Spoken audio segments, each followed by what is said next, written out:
James Caan disappeared from the Hollywood scene in 1982. No interviews, no movies, absolutely nothing. The once rich Godfather actor found himself unexpectedly destitute, hooked on cocaine, and wanted by the FBI. Agents mistook him for a real mobster due to the depth and breadth of his underworld contacts. In the heat of battle, he brandished a revolver, smacked his fiancée, and then summoned a real-life mafia to brutally assault Joe Pesci. If you want to know why Hollywood's biggest bad man was banned for 5 years, this is the stunning real tale. The Bronx, New York City was the site of James Caan's birth on March 26, 1940. His parents, Arthur Caan and Sophie Falkenstein, were Jewish refugees from Germany who fled Europe in the years leading up to World War II. A kosher butcher was a hard worker who provided for his family's needs but never amassed much fortune. Arthur was one of them.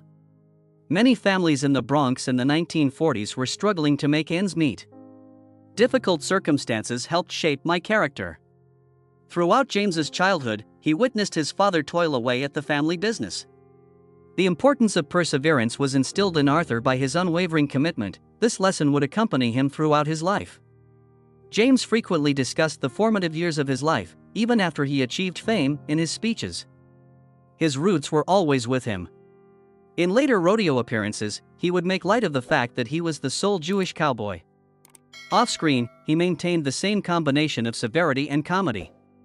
Sunnyside, Queens, where he and his family eventually settled, is a diverse community that includes many Italian, Irish, and Jewish families. James swiftly mastered the art of navigating various social circles in this multicultural setting. His actual school was the Sunnyside Streets. His innate talent for people reading allowed him to give his characters depth and realism. The friendships and rivalries that molded James's boyhood were a common topic of conversation. In the face of constant change, he learned to persevere via street games, neighborhood fights, and moments of friendship. There was more to it than that. The key was to know when to fight, when to retreat, and how to support those who were important to you. He integrated those teachings into who he was. That unwavering devotion remained with him throughout his career, from his role as Sonny Corleone in The Godfather to his coaching of younger performers. But things were different in school. Seated in a classroom, he had little desire to participate. Academics bored him, despite his intelligence. He failed out of many schools until ultimately graduating at 16 years old from Manhattan's Rhodes Preparatory School. It wasn't a lack of brains that caused him to fail in school at first. The world outside of school just piqued his attention more. He started off focusing on football. He signed up for Michigan State University in 1956, when he was 16 years old, with the hope of playing for the famed coach Duffy Dougherty. However, the game of college football was quite rough. The majority of the participants were larger, stronger, and older. A lot of people had come back from the military, and they had experience that he lacked. The 5 feet 9 inches James had a hard time keeping up. In retrospect, he made light of his position by saying he was really just a tackling dummy for the squad. He decided to move to Hofstra University on Long Island after 2 fruitless years. He felt more at home at Hofstra, but he stopped caring about football. He was unable to play immediately due to NCAA transfer regulations, hence, he sought solace in other activities. He fell into acting at that moment. His initial exposure to performing was during a spring break assignment. He chose to pursue it seriously after receiving encouragement from friends who saw his inherent skill. Not long after that, he began studying acting with the renowned Sanford Meisner at New York City's neighborhood playhouse. Breaking in was a challenge. Caan was one of just 30 students admitted each year. He promised the authorities he had what it takes and managed to get admission a few days before school began. Once inside, a mediocre attempt would not do. Class times were from 9 a.m. to 3:30 p.m. Following that, he took every job he could get his hands on. Various jobs in the service industry include lifeguarding, canning, and waiting tables. It was difficult, but he was hell-bent on doing it. Breaking in was a challenge. Only 30 pupils were admitted annually. Caan was almost about accepted. He managed to persuade the administration to grant him admission a few days prior to the start of classes. He asserted his intention to possess the level of enthusiasm and commitment they were seeking. They immediately put him into a tough method acting training program once he got inside. The daily class schedule was from 9 a.m. to 3:30 p.m. Following that, he relied on odd jobs to make ends meet, taking turns working as a lifeguard, a server, and even a canner. Even though life was difficult, he never questioned his choice. He remained a student at the Playhouse for 5 years, which was longer than the average. Mastering manners wasn't the only goal. The theme was perseverance and self-control. He continued his studies with the renowned acting instructor Win Handman after his tenure there ended because Handman recognized promise in him. One of his most influential mentors, Handman also provided him with a scholarship.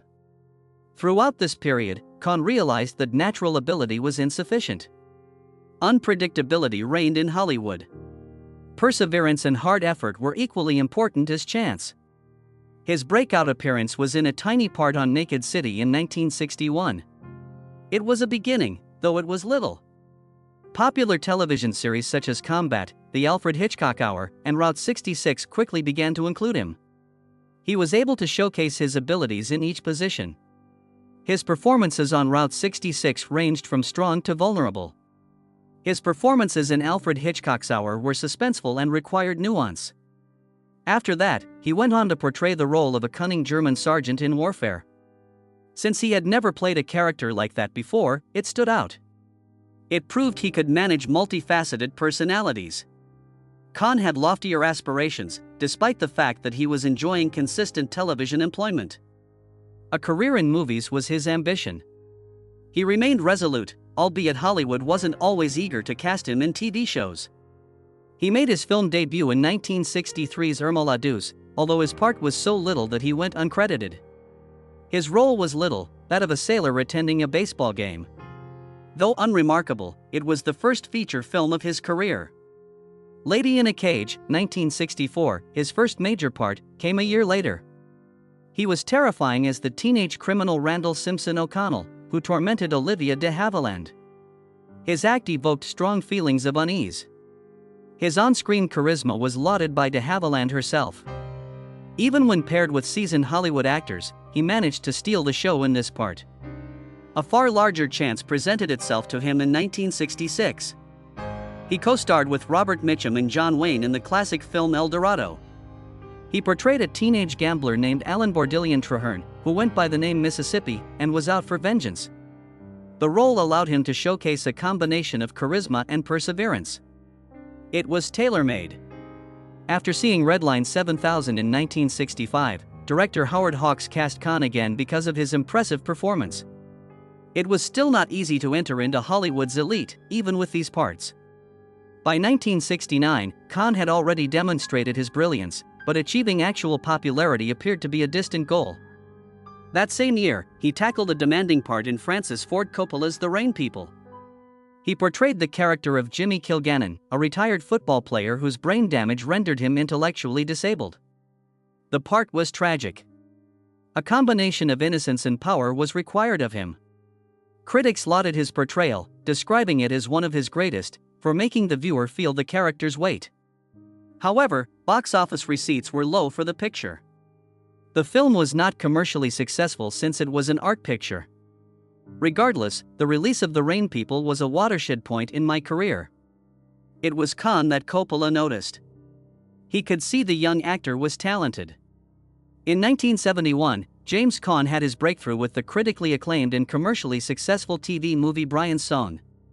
The Chicago Bears running back Brian Piccolo, who was given a terminal cancer diagnosis, was portrayed by him. It wasn't simply a sports movie, though.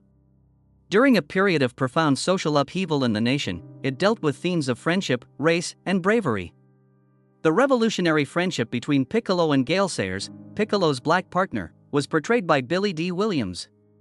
At the time, it was unprecedented for an NFL team to have interracial housemates, but they became the first. Caan brought Piccolo's character to life with an endearing blend of shy confidence and wit. The audience was engrossed in Piccolo's struggle against his disease because to his performance. When Sayers received the George S. Hellis Courage Award, she gave a moving speech that brought tears to the eyes of millions. She dedicated the award to Piccolo. With over half of all American households tuning in, the picture became 1971's most viewed television movie. Its theme tune, The Hands of Time, became a ballad of love and grief, and the show earned 5 Emmys and a Peabody. This job had a profound impact on Caan's life. Hollywood took note of his Emmy nomination. Because of this, he was set up for success in the Godfather film that followed. The part of Michael Corleone ultimately went to Al Pacino, although was originally considered for it. The role of Don Vito Corleone's fiery oldest son, Sonny, was instead given to Caan. His height was a deciding factor in Paramount executives' decision to cast him instead of Carmine Caridi for the role of Alfonso Pacino's brother. But appearances weren't the only factor. Added a vitality that cemented Sonny's place in history. Caan has known actual gangster relatives while he was a kid living in Queens. He was able to read their demeanor, tone of voice, and emotional state. In fact, he came up with one of the film's most memorable lines on the spot. "Bada bing," which was ingrained in gang culture from the start. It was worth it because of how passionately he performed. His performance in the film's most devastating scene, Sonny's gruesome death at the toll booth, earned him a nomination for Best Supporting Actor at the Academy Awards. The cost to shoot that sequence was $100,000. It was important to Coppola that it seem authentic. So they replicated the sound of gunshots using more than 147 squibs. The notorious Bonnie and Clyde murder scene served as inspiration for the set design. Afterwards, he said that the flying glass and wood debris worried him while filming. The tension felt when watching The Godfather didn't end with the credits. Johnny Russo, who played Carlo Rizzi, and Caan's altercation became genuine behind the scenes. Things escalated when Sonny physically assaults Carlo for assaulting Connie. Bit Russo's hand and hurled a billy club at his head. As a result, Russo had 2 fractured ribs. Caan denied intentionally harming him, but years later he said Caan went too far. Caan made a triumphant return in 1974 for The Godfather Part 2, despite Sonny's demise. The setting. Viewers got their last glimpse of Sonny's role in the Corleone family in a flashback that took place before DeVito's demise. Marlon Brando was scheduled to be there as well, but he pulled out due to a contract disagreement, so Al Pacino and the rest of the cast had to carry the scene without him. Throughout the mid-1970s, James Caan's career was brimming with parts that challenged him to grow as an actor. He portrayed literature professor Axel Fried, whose life takes a dark turn due to his gambling addiction, in 1974's The Gambler. Carl Reese directed a picture that dealt with more than just gambling. It dealt with the allure of danger, the gravity of self-destruction, and the futile pursuit of mastery. Caan gave a performance that was at once carefree and incredibly real, bringing it all to life. An iconic scene occurs when Axel approaches his mother for financial assistance, requesting $10,000 to settle his obligations. The scenario is so realistic that it makes you feel uneasy to see it. Revealed the guilt that lay hidden underneath his character's haughtiness. His performance in the film was nominated for Best Actor at the Golden Globes, further demonstrating that he was more than just a leading man. Someone capable of juggling several intricate jobs. Funny Lady, 1975, Caan's next film a year later, was a radical departure. In this musical drama sequel to Funny Girl, he portrayed Billy Rose, a businessman and musician who develops feelings for Fanny Brice, played by Barbra Streisand. At the US box office, the picture earned $40 million, making it the 6th highest-grossing picture of the year. Although Streisand stole the show, the complexity of their connection was enhanced by Caan's performance. He brought Billy to life as an ambitious and charming man who loved Fanny but had a hard time keeping her. His work demonstrated that he was equally adept at handling dramatic roles as it was at romantic comedies and musical numbers, earning him another Golden Globe nomination. In 1975, he played a very different sort of part in the film Rollerball. The film's dystopian future included corporate rule over society and the use of a violent sport as a diversion for the general population. Caan portrayed the game's top star, Jonathan E., a guy who defies mounting threats by refusing to resign. What was otherwise just another science fiction action film became something more thought-provoking thanks to his acting, which gave the picture emotional weight. 4 British Academy Film Awards were considered for the picture, including one for the visually arresting art direction. Thanks to its groundbreaking exploration of ideas about authority and control, it eventually became a cult classic. The Killer Elite, Caan's 1975 follow-up film, immersed him in a world of treachery and espionage. Sam Peckinpah directed the picture, which featured Robert Duvall and Chadwick Boseman as 2 elite mercenaries entangled in a lethal game of vengeance. Blending martial arts with grittier action, it was also among the earliest American films to depict ninjas. Despite criticism that the film was too commercial compared to Peckinpah's regular fare, Caan stole the show. He was quite intense in the part, turning the protagonist's plight into an emotionally engaging narrative rather than a generic action film. Composer Jerry Fielding and Peckinpah had a lengthy partnership, but this picture was their final collaboration. Caan was eager to join an ensemble group and had established a reputation for playing multifaceted characters by 1977. He was a part of the 1977 war picture A Bridge Too Far, which included a who's who of Hollywood A-listers. Operation Market Garden was an Allied mission that failed during World War II. Richard Attenborough directed the film. Inspired by the real-life 101st Street Airborne Division soldier Charles J. Dohan, Caan portrayed Staff Sergeant Eddie Dohan. He had a tense sequence where he threatened a physician with a gun and had him treat his injured captain. Despite some dramatic license, the scene conveyed the hopelessness and devotion of combatants. The picture was a huge success, earning 4 BAFTAs and being the year's 6th highest-grossing picture despite mixed reviews. Even though he was starring among Hollywood heavyweights like Michael Caine, Anthony Hopkins, and Sean Connery, Caan managed to steal the show. At one point, James Caan was unstoppable, but then his world came crashing down. At the early age of 38, his sister Barbara passed away in 1981 due to leukemia. No, she was more than that. Along with being his best friend, she played a crucial role in his career as an assistant on several films, including his directorial debut, Hide in Plain Sight. When he lost her, he broke. He was at a loss as to how to cope with his loss. It drew him into a pit of despair and substance abuse. In their relationship, Barbara had always been the fiery one who encouraged him to improve. He had no drive whatsoever when she left. All of a sudden, he began to doubt everything. He would rather not do anything at all if he couldn't give it his all. After that, he decided he had had enough of Hollywood. He took a break from acting while he was at the top of his game to devote himself to coaching Little League Baseball and raising his son Scott. However, a vacation wasn't the only goal. Things were falling apart in his life. His cocaine abuse reached a critical point in the early 1980s. It was a death sentence, he said afterwards. When he discovered too late that his accountants had messed up his accounts, he lost his house. He had racked up a tax debt to the tune of several $100,000 by the mid-1980s. He had been high for so long that he had no idea what was going on. He was also in legal hot water due to his addiction. He had many arrests that decade for violent outbursts, including his hitting an ex-girlfriend and bringing a pistol to a parking lot altercation. Nobody in Hollywood wanted to work with him.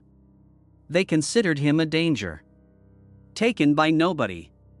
The moment he understood the extent to which his son was impacted, everything shifted. Scott snatched a baseball bat and stormed up to a narcotics dealer in one horrifying moment. That jolted everyone into reality. He has to become clean, Caan understood. In the 80s and 90s, he battled to reclaim control of his life by repeatedly entering rehab. In 1987, Francis Ford Coppola cast him in Gardens of Stone, marking his first foray back into acting. However, there were challenges. The studios were wary about insuring him due to his history. He was cast after Coppola fought for the part. It wasn't only addiction or loss that caused him to take a 5-year break from performing from 1982 to 1987. Additionally, he had had enough of Hollywood. His first feature film as director, Hide in Plain Sight, was an independent effort. But disappointment resulted from influence from the studio. Despite rave reviews, the picture bombed at the box office, and Caan quit the business. He found meaning in coaching Little League, something Hollywood had lost.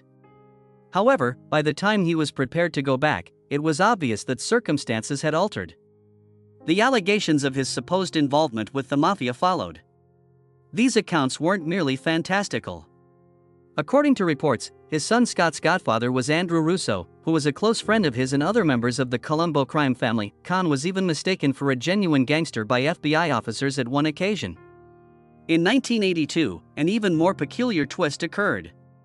The unpaid $8,000 hotel bill allegedly led mobster Anthony the Animal Fiato to assert that Caan had instructed him to physically assault Joe Pesci. This was something Caan vehemently rejected. Then Fiato said he had recordings to back it up. Another rumor circulated that Caan had sought approval from mafia leader Joe Colombo to portray Sonny Corleone in The Godfather, according to Salvatore "Sammy the Bull" Gravano, a former underboss of the Gambino family. The rumors trailed him for years, even though there was never any evidence. Regardless of the circumstances, Caan was able to restore his career. He came back in 1987 with a point to make. After taking a vacation, he returned to the big screen with Gardens of Stone. It was directed by Francis Ford Coppola, who also gave Caan his breakthrough role in The Godfather. War was not the subject of the film. Arlington National Cemetery was the setting, and the men who buried the dead and tried to make sense of it all were the protagonists. The character Caan portrayed, Sergeant Clell Hazard, was a combat veteran with mixed feelings about serving his country and his duty to mentor younger troops. It was irrelevant that the film bombed at the box office. It served as a timely reminder that Caan remained among the elite. He returned to the role 3 years later in 1990 with Misery. Notable actors such as Harrison Ford and Al Pacino had previously turned down the part of Paul Sheldon. There was an obvious explanation. Not many performers were interested in playing a role where they stayed in bed for almost the whole film. No matter to Caan. In that, he perceived a test. It was his responsibility to ensure that each little action and word counted. The next thing everyone saw was the unforgettable scene. When he stumbled. The sledgehammer was raised by Kathy Bates, who plays Annie Wilkes, the obsessive admirer. Paul Sheldon's ankles broke a split second after that. The audience felt goosebumps when Caan screamed. Although reviewers lauded his portrayal of terror, anguish, and despair, his performance was eclipsed by that of Oscar winner Bates. With nearly $61 million, Misery became a smashing success at the box office. The only Stephen King adaptation to ever win an Oscar is this one. It was even named as one of King's top 10 cinematic adaptations by the author. Caan found new success in Hollywood in the 1990s. Playing the role of suave gambler Tommy Corman, who falls for another man's fiancée, was a dramatic change for him in 1992's Honeymoon in Vegas. The movie was full of life and fun, and the moment when Elvis impersonator skydive has become a cultural landmark. Even though he might have played a stereotypical villain, Caan gave his character depth and charisma by making him seem genuine. He made yet another radical change in 1996 with Eraser. In this role, he faced up against Arnold Schwarzenegger as the corrupt U.S. Marshal Robert de Guerin. A huge success, the film was boisterous and full of action. Its global earnings surpassed $242 million. The performance by Caan was amazing. He went beyond playing the villain. He endowed de Guerin with the intellect and self-assurance to become an actual danger. He also dared to try something new that year with Bottle Rocket. This low-budget independent comedy was Wes Anderson's debut feature. Mr. Henry, portrayed by Caan, is a small-time crook who coaches two aspiring robbers, Owen and Luke Wilson. Despite its cult classic status, the picture bombed at the box office. Above all, it demonstrated that Caan was not hesitant to try new things. James Caan's career was fraught with both successes and failures. However, he managed to be in the limelight at all times. His 2003 debut as a series regular was a bold gamble, but he pulled it off. On September 22, 2003, NBC debuted Las Vegas, starring Caan as Ed DeLine, a former CIA agent turned casino mogul. The show chronicled the goings-on at the Montecito, a made-up casino in Sin City. It swiftly rose to prominence as a top hit on NBC. The network put a lot of money into it. In fact, the pilot cost $5 million, which was the most ever spent by NBC for a pilot. The majority of the shooting occurred at California's Culver Studios, but in order to give the show a more realistic feel, the crew also shot in Las Vegas. Beyond the glamour and high-stakes action, the program had an emotional core thanks to Caan's character, who was more than simply a stern boss. He was also a mentor to Josh Duhamel's Danny McCoy. After 4 seasons, he decided to leave the show in 2007. His decision to withdraw was uncomplicated. His heart belonged in the cinema. During his latter years on screen, Caan played a new type of character in the 2021 romantic comedy drama Queen Bees, which focused on retirement life. As the endearing and multifaceted Dan Simpson, he aided Ellen Burstyn's character, Helen Wilson, in adjusting to her new home. Themes like friendship, second chances, and becoming older were all present in the picture. During filming, Caan was 78 years old. At its release, he was 81 years old. Despite the film's lackluster performance at the box office, its surprising popularity on Netflix in January 2024 resulted in $2.3 million in earnings, compared to its $5 million budget. Its inclusion in Netflix's top 10 US movies shows that it is popular with mature viewers. Performing in Queen Bees was Caan's last film role before his untimely demise on July 6, 2022. When he wasn't in front of the camera, his private life was equally riveting. All 4 of his marriages ended in divorce. In 1961, he wed actress DJ Mathis for the first of 5 marriages. They had a daughter, Tara. His marriage to Sheila Marie Ryan in 1976 was short-lived. The couple split up the following year. Scott Caan, who was born to them, would go on to have an acting career similar to his dad's. Alexander James Caan was born of his 3rd marriage, which lasted from 1990 to 1995, to Ingrid Hayek. From 1995 till 2017, he was married to Linda Stokes for more than 20 years. 2 boys, Jacob Nicholas and James Arthur, were born to them. There were difficulties in Caan's connection with his children, particularly Scott. They had grown apart due to his drug use, but they were able to reconcile in due course. While Scott could not deny his father's shortcomings, he did commend his attempts to rectify the situation. Controversy surrounded him even if he achieved professional achievement. During their brief marriage, his second wife Sheila Ryan accused him of physical violence. Lisa Ann Rowland, who was his ex-girlfriend in 1994, said that he had attacked her at a hotel in Los Angeles, causing her to have a fractured nose and a black eye. Despite her best efforts, the court rejected her claim. Although Caan did confess to a few incidences, he frequently played them down. While insisting that certain claims were overblown, he characterized an altercation as an accidental slap in an interview. Heidi Fleisch, the notorious Hollywood madam, was also associated with him. Although he denied ever paying for prostitutes, he did confess to using drugs in the early 1990s. The rumor mill was fanned by Fleisch's subsequent claims that they had an affair.